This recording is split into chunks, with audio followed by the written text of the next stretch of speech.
it has become extremely plausible that this trip between the maternity ward and the crematorium is what there is to life.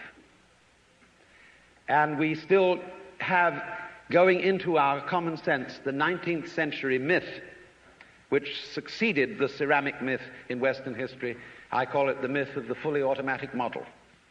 Man is a little germ that lives on an unimportant rock ball that revolves about an insignificant star on the outer edges of one of the smaller galaxies.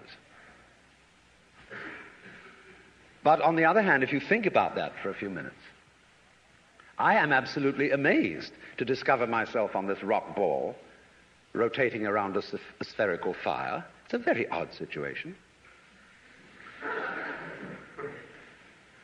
And the more I look at things, I cannot get rid of the feeling that existence is quite weird.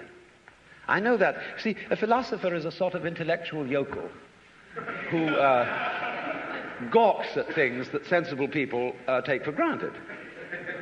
And sensible people, existence is nothing at all. I mean, it's just basic, and just go on and do something. See, this is the current movement in philosophy. Logical analysis says you mustn't think about existence. It's a meaningless concept.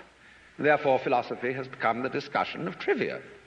No good philosopher lies awake nights worrying about the destiny of man and the nature of God and all that sort of thing, because a philosopher today is a practical fellow who comes to the university with a briefcase at 9 and leaves at 5. He does philosophy during the day, which is discussing whether certain sentences have meaning, and if so, what. And then he would, as William Earle said in a very funny essay, he would come to work in a white coat if he thought he could get away with it. Problem is, he's lost his sense of wonder.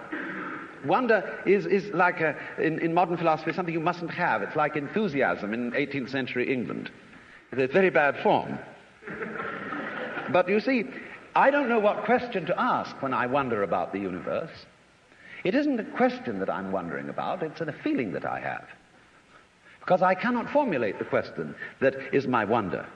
The moment my mouth opens to utter it, I suddenly find I'm talking nonsense. But that should not prevent wonder from being the foundation of philosophy.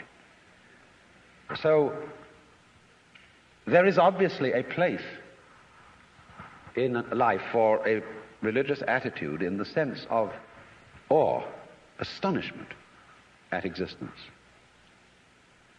And that is also a basis of respect for existence.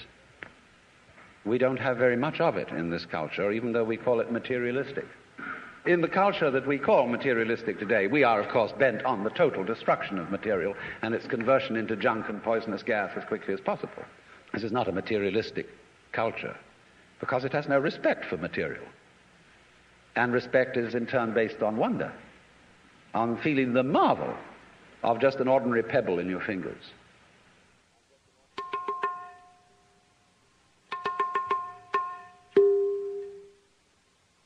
Look, here is a tree in the garden, and every summer it produces apples. And we call it an apple tree, because the tree apples. That's what it does. All right. Now here is a solar system inside a galaxy,